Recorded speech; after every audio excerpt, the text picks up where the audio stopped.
नमस्कार। हमारी आज की कहानी है विध्वंस, जो कि मुंशी प्रेमचंद जी द्वारा लिखी गई है। दोस्तों, मेरी आपसे एक विनम्र अनुरोध है कि अगर मेरे द्वारा अपलोड किया गया कंटेंट आपको पसंद आता हो तो चैनल को सब्सक्राइब जरूर करें और हाँ, बेल आइकन को जरूर प्रेस करें ताकि अपलोड किया गया कंटेंट आप तक सबसे पहले पहुंच सके। धन्यवाद। जिला बनारस में बीरा नाम का एक गांव है। वहां एक विधवा वृद्धा संतानहीन गौंडीन रहती थी, जिसका भुनगी नाम था। उसके पास एक धुर भी जमीन न थी और न रहने का घर ही था। उसके जीवन का सहारा केवल एक भार था। गांव के लोग प्रायः एक बेला चबैना या सत्तू पर निर्वाह करते ही हैं, इसलिए भुनगी के भार पर नित्य भीड़ लगी रहती थी। वह जो कुछ भुनाई पाती वही भुन या पीसकर खा लेती और भाड़ी की झोपड़ी के एक कोने में पड़ी रहती। वह प्रातःकाल उठती और चारों ओर से भार झोंकने के लिए सूखी पत्तियां बटोर लाती। भार के पास ही पत्तियों का एक बड़ा ढेर लगा रहता था। दोपहर के बाद उसका भार जलता था, लेकिन जब एकादशी या पूर्णमासी के दिन प्रथानुसार भार न जलता या गांव के जमींदार पंडित उदयभान पांडे के दाने भुनने पड़ते, उस दिन उसे भूखे ही सो रहना पड़ता था। पंडित जी उसे बेगार में दाने ही न भुनवाते थे, उसे उनके घर का पानी भी भरना पड़ता था और कभी कभी इस हेतु से भी भार बंद रहता था। वह पंडित जी के गांव में रहती थी, इसलिए उन्हें उससे सभी प्रकार की बेगार लेने का अधिकार था। उसे अन्याय नहीं कहा जा सकता। अन्याय केवल इतना था कि बेगार सूखी लेते थे। उनकी धारणा यह थी कि जब खाने ही को दिया गया तो बेगार कैसी। किसान को अधिकार है कि बैलों को दिन भर जोतने के बाद शाम को खूंटे से भूखा बांध दे। यदि वह ऐसा नहीं करता तो यह उसकी दयालुता नहीं है, केवल अपनी हित चिंता है। पंडित जी को उसकी चिंता न थी, क्योंकि एक तो भुनगी दो एक दिन भूखी रहने से मर नहीं सकती थी, और यदि दैव योग से मर भी जाती तो उसकी जगह दूसरा गौंड बड़ी आसानी से बसाया जा सकता था। पंडित जी की यही क्या कम कृपा थी कि वह भुनगी को अपने गांव में बसाए हुए थे। चैत का महीना था और संक्रांति का पर्व। आज के दिन नए अन्न का सत्तू खाया और दान दिया जाता है। घरों में आग नहीं जलती। भुनगी का भार आज बड़े जोरों पर था। उसके सामने एक मेला सा लगा हुआ था। सांस लेने का भी अवकाश न था। ग्राहकों की जल्दबाजी पर कभी कभी झुंझला पड़ती थी कि इतने में जमींदार साहब के यहाँ से दो बड़े बड़े टोकरे अनाज से भरे हुए आ पहुँचे और हुक्म हुआ कि अभी भून दे। भुनगी दोनों टोकरे देखकर सहम उठी। अभी दोपहर था, पर सूर्यास्त के पहले इतना अनाज भुनना असंभव था। घड़ी दो घड़ी और मिल जाते तो एक अठवाड़े के खाने भर को अनाज हाथ आता। देव से इतना भी ना देखा गया। इन यमदूतों को भेज दिया। अब पहर रात तक सेंध मेंध में भाड़ में जलना पड़ेगा। एक नैराश्य भाव से दोनों टोकरे ले लिए। चपरासी ने डांट कर कहा, देर न लगे, नहीं तो तुम जानोगी। भुनगी, यहीं बैठे रहो, जब भुन जाए तो लेकर जाना। किसी दूसरे के दाने छूं तो हाथ काट देना। चपरासी, बैठने की हमें छुट्टी नहीं है, लेकिन तीसरे पहर तक दाना भुन जाए। चपरासी तो यह ताकीद करके चलते बने और भुनगी अनाज भुनने लगी। लेकिन मन भर अनाज भुनना कोई हंसी तो थी नहीं। उस पर बीच बीच में भुनाई बंद करके भाड़ भी झोंकना पड़ता था। अतएव तीसरा पहर हो गया और आधा काम भी ना हुआ। उसे भय हुआ कि जमींदार के आदमी आते होंगे। आते ही गालियां देंगे, मारेंगे। उसने और वेग से हाथ चलाना शुरू किया। रास्ते की ओर ताकती और बालू नाद में छोड़ती जाती थी, यहाँ तक कि बालू ठंडी हो गई। सेवड़े निकलने लगे। उसकी समझ में ना आता था क्या करे। ना भूनते बनता था, ना छोड़ते बनता था। सोचने लगी, कैसी विपत्ति है। पंडित जी कौन मेरी रोटियां चला देते हैं, कौन मेरे आंसू पोंछ देते हैं। अपना रक्त जलाती हूँ तब कहीं दाना मिलता है, लेकिन जब देखो खोपड़ी पर सवार रहते हैं। इसलिए ना कि उनकी 4 अंगुल धरती से मेरा निस्तार हो रहा है। क्या इतनी सी जमीन का इतना मोल है? ऐसे कितने ही टुकड़े गांव में बेकाम पड़े हैं, कितनी बखड़ियां उजाड़ पड़ी हुई हैं। वहां तो केसर नहीं उपजती, फिर मुझी पर क्यों यह आठों पहर धौस रहती है? कोई बात हुई और यह धमकी मिली कि भाड़ खोद कर फेंक दूंगा, उजाड़ दूंगा। मेरे सिर पर भी कोई होता तो क्या बौछारें सहनी पड़ती। वह इन्हीं कुत्सित विचारों में पड़ी हुई थी कि दोनों चपरासियों ने आकर कर्कश स्वर में कहा, क्यों रे, दाने भुन गए? भुनगी ने निडर होकर कहा, भून तो रही हूँ, देखते नहीं हो? चपरासी, सारा दिन बीत गया और तुमसे इतना अनाज न भुना गया।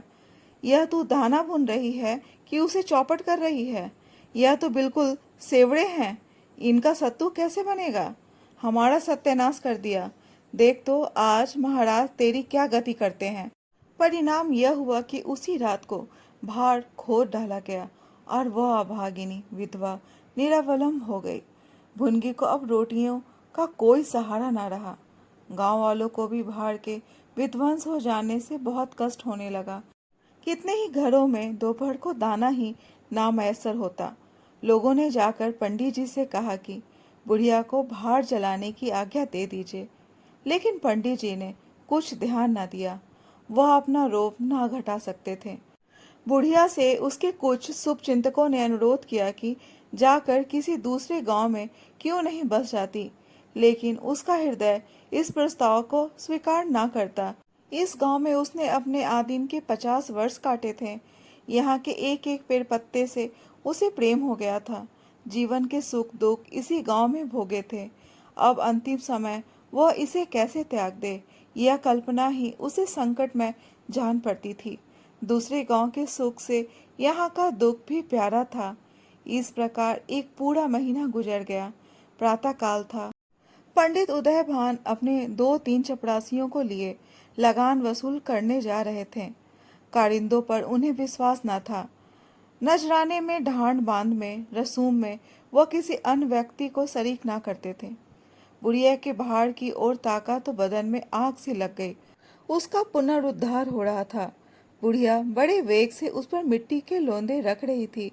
कदाचित उसने कुछ रात रहते ही काम में हाथ लगा दिया था और सूर्योदय से पहले ही उसे समाप्त कर देना चाहती थी।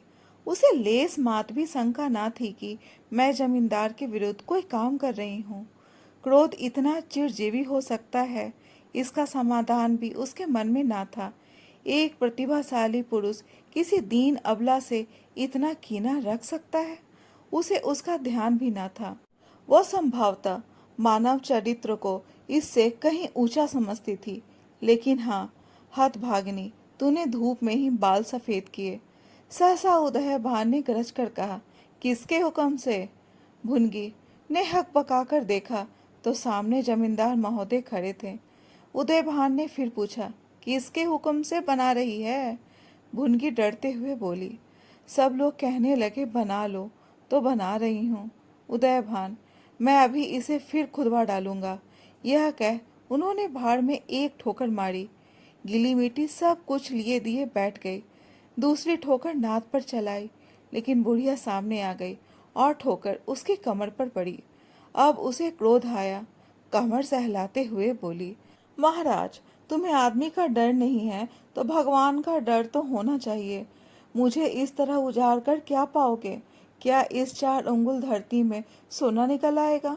मैं तुम्हारे ही भले की कहती हूँ, दीन की हाय मत लो, मेरा रोआ दुखी मत करो। उदय भान, अब तो यहाँ फिर भाड़ ना बनाओगी? भुनगी, भाड़ ना बनाऊंगी तो खाऊंगी क्या? उदय भान, तेरे पेट का हमने ठेका नहीं लिया है। भुनगी, टहल तो तुम्हारी करती हूँ, खाने कहाँ जाऊँ? उदय भान, गांव में रहोगी तो टहल करनी पड़ेगी। भुनगी, टहल तो तभी करूँगी जब भाड़ बनाऊंगी। गांव में रहने के नाते टहल नहीं कर सकती। उदय भान, तो छोड़कर निकल जा। भुनगी, क्यों छोड़कर निकल जाऊं? 12 साल खेत जोतने से आसामी काश्तकार हो जाता है। मैं तो इस झोपड़ी में बूढ़ी हो गई। मेरे सास ससुर और उनके बाप दादे इसी झोपड़े में रहे। अब इसे यमराज को छोड़कर और कोई मुझसे नहीं ले सकता। उदय भान, अच्छा, तो अब कानून भी बघाड़ने लगी। हाथ पैर पड़ती तो चाहे मैं रहने भी देता, लेकिन अब तुझे निकाल कर तभी दम लूंगा। चपरासियों से अभी जाकर उसके पतियों के ढेर में आग लगा दो, देखें कैसे भाड़ बनता है। एक क्षण में हाहाकार मच गया। ज्वाला शिखर आकाश से बातें करने लगा।